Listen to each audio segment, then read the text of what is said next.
A very good evening and welcome. This is Newsline Live on Newsfirst on TP1. For the Newsfirst team, I am Jayamal Ratnayaka.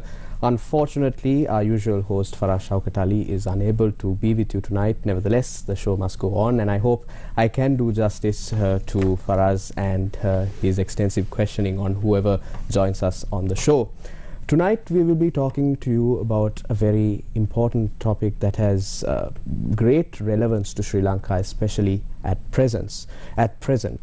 Today we will be talking about the role of the banking system in nation building. As you know, a healthy and efficient banking system is imperative for economic development and growth as well. Such a banking system is essential to unlocking wealth, creating opportunities, providing jobs, and also facilitating commerce.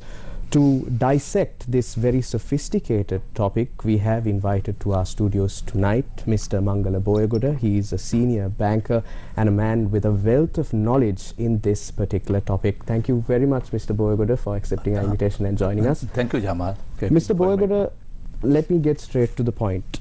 I want to ask you about liquidity in the Sri Lankan banking sector. We see the central bank making certain decisions. We saw how some financial institutions were affected by the economic crisis and whatnot. What has happened to liquidity in the interbanking sector? Jamal, at the moment that we have witnessed, there are 700 billion liquidity shortfall in the market. I think for the reason of that, so one is the lack of participation among the participants in the market. Right. Especially foreign banks in operating in Sri Lanka, they are not in the interbank market, neither they are not in the treasury bill market. Right. The reason for that is because of our downgrade, because our rating came down. Now we are in the default category. They are the branches of a foreign bank. For them, if they invest here the government securities or interbank, if they lend to a local bank, head office has to maintain the risk-based capital, right, high capital requirement. Over that, they are reluctant to invest in the interbank market. Second is the local banks, the foreign banks, before the downgrade, they were very active in the stock market. Right. Because what they do is, when they are getting their RFC and NRC money deposits, they used to convert into liquidity, the rupee liquidity, by doing swaps in the market. Right. They do these swaps in the interbank as well as with the central bank. Right. And they get rupees as well as dollars to meet the liquidity requirement of the bank. Third, the foreign currency inflows. When the country gets more inflows in the country through the banking system, the banks used to sell these dollars to central bank and they get the liquidity. All these things are right. So because of that, today there's a shortfall in the liquidity. So the daily basis, the central bank, they go to central bank and get central bank support in order to meet their requirements. Right. So what does the CBSL's standing deposit and lending facility, what kind of a role does it play in ensuring liquidity, there is sufficient liquidity in the market? Yes, that is the central bank use this standing deposit and the lending facility as a tool. Right. Because to add liquidity to the market or to drain the liquidity out of the system. Right. How does that happen? That's a monetary policy, the policy to implement through this window. What is this standing deposit facility means? Any bank who is having excess liquidity end of the day, they can come and lend this money to central bank at a particular rate. Right. If a bank is short of liquidity to meet their reserve requirement, all that, they can come to central bank and borrow money. Right. When a bank wants to borrow money, they have to pledge a treasury bill. They have to give a treasury bill to borrow this money. Right. If a bank invests with central bank, central bank gives a treasury bills on an overnight basis. Right. So that is why this standing deposit lending rate is there. Now, the lending, the facility, because today we have a if you really look at go to the our chart, that will see there are 700 billion, right, in the borrowing. The central bank is pumping. Yes. Now the rate, because we have seen last January this year, the standing deposit rate was 5%, lending rate was 6%. Right. In March, central bank took a decision to because of the inflation pressure to increase the rate to deposit rate to 6.5, lending rate to 7.5. Right. Again, in April, 7% they increased the rate from 13.5 and 40.5. Right. In July, another 1% they increased to 40.5 and 50.5. If a bank wants to borrow money from central bank, they have to pay 15.5. If a bank wants to lend money to central bank pays 40.5. Right. So for that, everything backed by treasury bills. So now here the issue, the foreign banks, they are, as earlier I told you that the foreign banks are not in the interbank market, neither they are they are investing in treasury bill market. For that, the 300 billion rupees they are every day investing with central bank. Right. Other local banks are borrowing 700 billion. So that is the pressure that we see. This liquidity is not, earlier the foreign banks played an active role in the interbank market and the treasury bill rate. Because they are not in the market, because we have 13 foreign banks out of 24 commercial banks. There's a huge pressure on the interest rate because these participants are not no longer active in the market. So, Mr. Boyagoda, let's talk about interest rates. Yes. Treasury bills. You say that liquidity has dropped due to the activity of foreign banks lessening over time as a result of the crisis and whatnot. What is the interest rate provided for treasury bills issued by the central bank? Now, if you go to the chart, right? That chart, the market interest rate structure, that will imply, right? Now, this chart from 2003 up to today.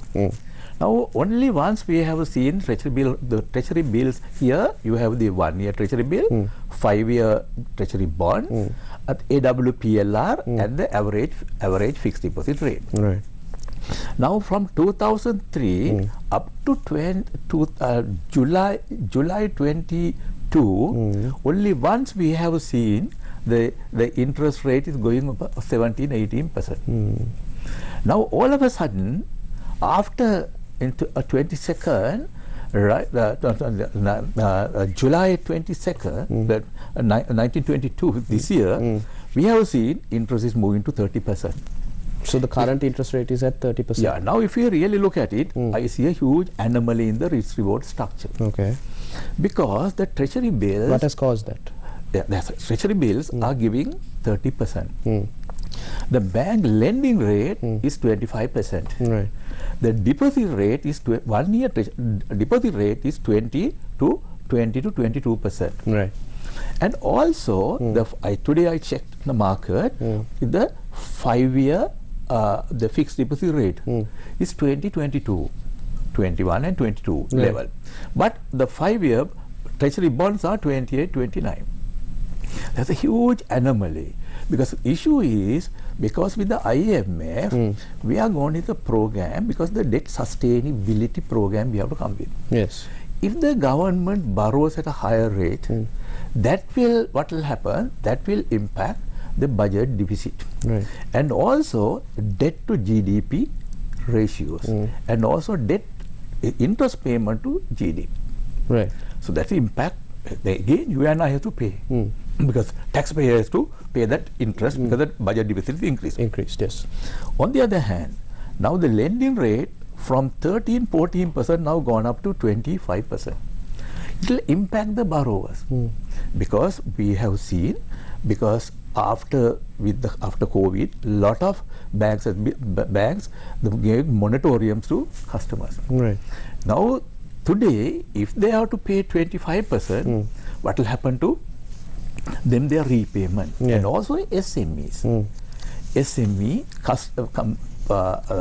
business entrepreneurs, right? So what will happen to them if they borrow at 29%, 25%?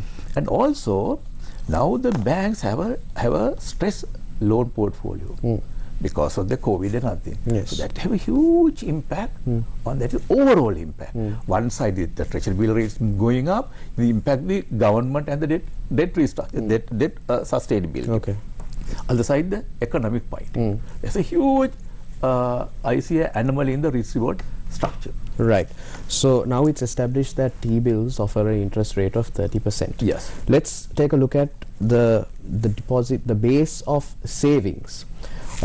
We can see from this chart that talks about savings, current account and the fixed deposit base. This chart, we have to see the other chart, yeah? Yes, this particular chart, Mr. Boyagoda. Okay. Savings has jumped from 3.2 trillion to 3.8 trillion from between 2020 and 2021. That's right. However, what is the interest rate provided for savings by banks? 6 to 7%, I should say. 6 to 7%. And can any person in the country, a layman, a citizen, go and buy treasury bills from the central bank? They do. They can. Right. They can. So my question to you is, as a layman who has very basic understanding about the finance structure and the workings of this sector, is why people are moving more towards savings with a 6 to 7% interest instead of depositing their money or investing their money in treasury bills which provide a 30% interest? Yeah, that is the lack of financial knowledge. This country, our financial literacy is very poor. Because that's the reason for it. Because our people, mostly the professionals even, they don't know how to manage their funds. That's why, because okay, I think you took up a point that means the savers are not getting the return. Now look at it, we talk about the government securities. Yes. Government securities is 30%. Government borrowing money from the public at 30%, and they give samurdhi and they uplift the poor. Their savings, if you're going at 6 to 7%, how can you uplift the? I think awareness is very, very important at this. So you have to educate public and their knowledge on financial products. I think we have to enhance it. How do we go about enhancing the knowledge of the general public? No, I do think we go to the public domain? Do we do it through print media or electronic media like us? How do we enhance? I think that you all have a big role to play in this. Yeah, definitely. Because awareness and the reach also important. Because now the government point of view, they appoint primary dealers in order to broad base the government securities. Right? So for them, their role if a primary dealer, we have to revisit. Right. So let's move on from this to Sri Lanka's debt position. We know that based on the latest statistics from the central bank, Sri Lanka is in debt to the tune of around 17 trillion rupees. And there have been calls that Sri Lanka's debt is unsustainable and needs to be made sustainable in order to even agree for an IMF staff level agreement, to reach out to help from the International Monetary Fund and so on. How do we go about making our debt sustainable, Mr. Boyd? No, that's what I said. We have to reduce our borrowing rate, the government borrowing rate. Right. And also the government, I think in somewhere in 2016-17, they formed a debt office. The role of a debt office is what? They have to see the maturity profile of the debt. Before you mature, you have to restructure. That has to take place. Here, the government look at it. If you are the domestic debt, I don't think there's no restructuring of domestic debt. You can on that side of it, because we can. If you really look at this chart, the treasury bill, treasury bond chart. Outstanding central government debt. Yeah, right there. Okay. Out of the government debt bonds, 42% owned by EPF. This was our savers' money. Their hard-earned, their savings. Yes. For that, now central bank is a trustee of the fund, and also, if you really look at it, the last year, the return they got about 8.65% of the total in their return on their investment. And we have seen our currency depreciation over about 70%, and the country inflation is about over 60%. There's no way that we can go for any haircut or anything or structuring on the debt. But the maturity profiles, we can change it to the debt office. Right. So we are talking about a very interesting topic. This is the importance of the banking sector in nation building that Sri Lanka is in dire need of. And I am joined by Mr. Mangala Boyagoda. He is a senior banker who is very well equipped to talk about this. However, we must now cross over a commercial break. We will be right back. Stay tuned to Newsline.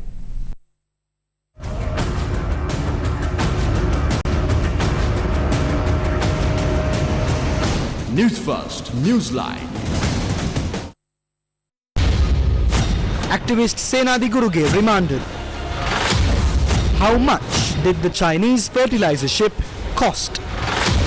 Letter regarding Sanath Nishanta sent to the Attorney General. Will Ranjan Ramanayaka be released from jail? When will ex-President Gotabaya Rajapaksa return? අද මේක කියපු නිසා පස්සට දැම්මේ නැත්නම් සැප්තැම්බර් 3 වෙනිදාට ලංකාවට එනවා. How powerful is the Sri Lankan president? ලෝක නායක ලැයිස්තුවේ දැනට සිටින ලෝකයේ සිටින බල සම්පන්නම නායකයෙක් ශ්‍රී ලංකාව පාලනය කරනවා.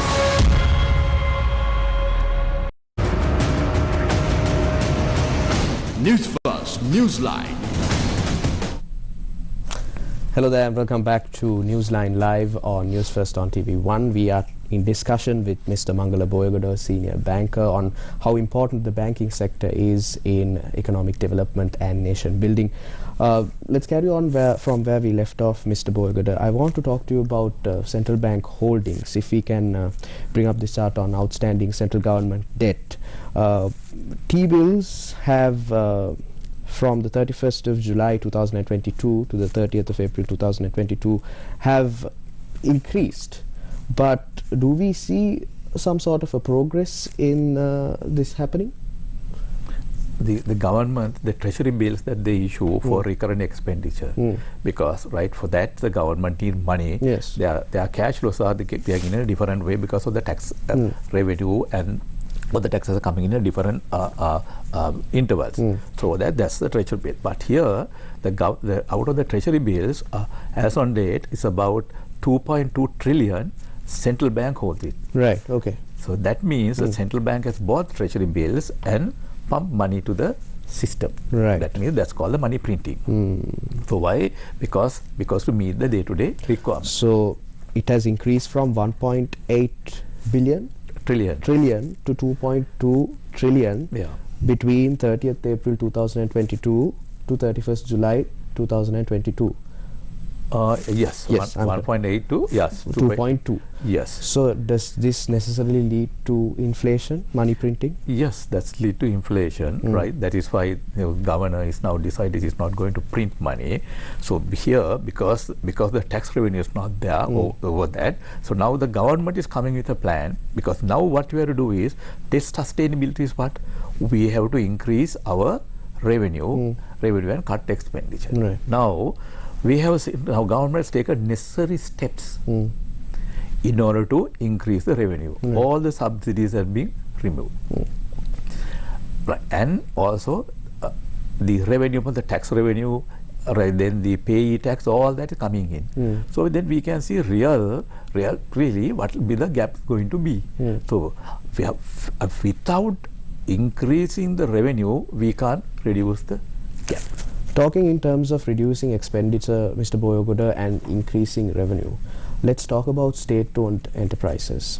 There are many state-owned enterprises, and according to Advocata, it's a research think tank, they released a report recently saying that there are 399 state-owned enterprises, out of which 52 have been considered focal and important to Sri Lanka's economy. However, most of these SOEs, let's talk about Sri Lankan Airlines, Ceylon Petroleum Corporation, CEB, whatnot, they have been making losses time and time again for decades now.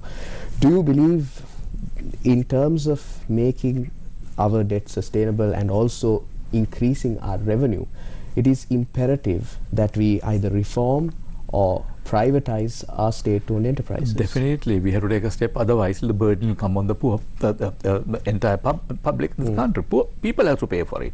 So that's why this country, the debt has increased.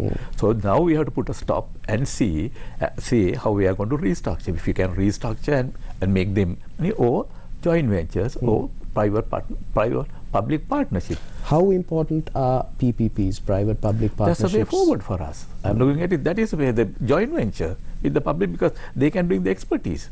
But that's where we can really benefit. Because the government has the resources, definitely, but the private sector has the funding, and also the knowledge, and the management skills.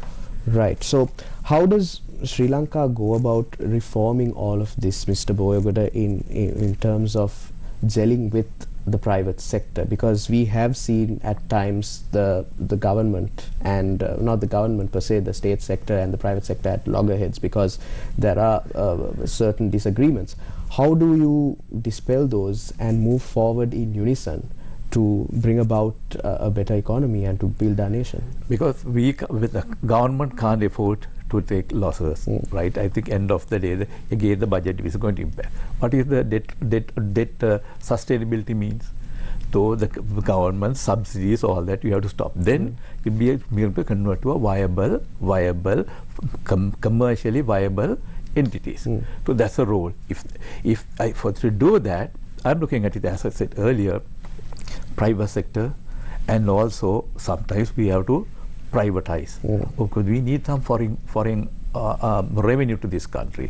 Right, different ways that you can structure and sell it and get the foreign revenue to the country. So that's the investment bankers' roles. I think there are the proper structures we have to bring it. So. At the start of the program, you mentioned that several foreign banks have moved out from our banking sector, and they are not active. No, I didn't say that moved out, but because they are interbank market, they are not participating. Yes. There's a reason for it. Yes. Because for them, because they are the branches, the capital adequacy is a huge issue for all the banks in the world. So for time being, they are out. So my question to you is, Mr. Boyagoda, how does the government go about making policy decisions that make it seem attractive for those banks, foreign banks, and more investors and whatnot to come into Sri Lanka and to make viable investments? Yeah, because now our policy framework has to change. So where do we start? No, I think doing business easy handling and the tax structure and also labor laws, all that we have to change. We have to give a new face to the people and say we are here the doing business. Coming to Sri Lanka and doing business is a because for a foreigner there are enough options. Why they come to Sri Lanka? Because if you go to India, there are 1.3 million population. Sri Lanka only 22 million. Right. For that to attract them, we have to offer something worthwhile, because Sri Lanka, our environment and also our people, our attitudes and also our labor skills, all that is there. So at least how you bundle it is a matter. So let's talk about the IMF, Mr. Boyagoda. We know that Sri Lanka is currently in discussion with getting a haircut to restructure its debts with the international community, and there has also been talks of getting a similar haircut to the local debt that has been obtained. Do you think? I earlier said there's no room for that, because our people have suffered enough and they have paid the price for it, right? And the rupee depreciation, all that's hit them, because all these the funds invested by all the insurance companies as well as provident funds, all that. These are their lifetime savings. So there's no room for us to touch it. Then how do the authorities go about making that sustainable, that particular local debt sustainable? That's what I say. So now, end of the day, we have reduced the interest rate. So once you reduce the interest rate, the government borrowing requirement comes down. Once the government revenue increases, if the government doesn't borrow, automatically our debt to GDP, we can reduce it. So that's the budget deficit. Now here, earlier over 10.5% budget deficit. How can you sustain this borrowing 10.5% of the GDP or the budget? So talking about foreign inflows and FDIs and whatnot, how can you make Sri Lanka attractive to foreign investments in terms of bringing down FDIs and bringing down dollars and foreign remittances? End of the day, political stability is important for us. Any country who needs investor come with the political stability and the framework. Right. So what we have to do is a legal framework, as well as the policy framework has to be there for anybody to get attracted to Sri Lanka. I think there are a lot of people I see with the IMF. A lot of people come to Sri Lanka because our share market very attractive for people at this hour compared to the region. I think there are a lot of attraction. Once the IMF comes in, if you sign the agreement, what will happen? That gives some confidence. That's a watchdog. So with that, I think we can attract investors to this country. Let's talk about the role of the share market, Mr. Boyagoda. We saw the share market was booming a couple of months back, especially earlier on this year. But however, it has gone somewhat silent in recent months. No, because in the economic matters and the interest rate, look at when the interest rate at 30%, right? People, right, 25-30%. Why should you go to the equity market? People prefer to come to debt market. Debt markets, right? So we are coming towards the end of the show, but I must ask Mr. Boyagoda, as a senior banker who has been inside this sector, inside the system for many years, what is your final prognosis on where Sri Lanka is headed? Are we taking the right decisions towards getting better? Yeah, for like our GDP is now $75 billion. It's a small GDP. It's never go under. If you all get together as Sri Lankans, I think very easily we will come out of this. How can civil society, the government, private sector contribute in doing so? I think end of the day, we all has to come to the round table because now our fundamentals are not in place. Right over that, because everybody can't work in silos. Everybody must come to a table and discuss and have a course of action at least for 2 years. Then this country will automatically come out. Right. And that's all the time we have for Newsline Live tonight. Tonight, we spoke about a very interesting topic, that is the role of the banking system in nation building. As you know, Sri Lanka is suffering its worst economic crisis in its history. And we were joined by Mr. Mangala Boyagoda, who is a senior banker with a myriad of experience in this particular sector. And he brought a very insightful explanation to the table on how we can increase liquidity, how we can make our debt sustainable and whatnot. Thank you very much, Mr. Boyagoda, for joining me tonight and enlightening me as well as our viewers on this very vital topic. And that's all we have for tonight. Up next is Primetime News on TV1. I'm Jamal Ratnayaka for the Newsfirst team. Good night. Good night.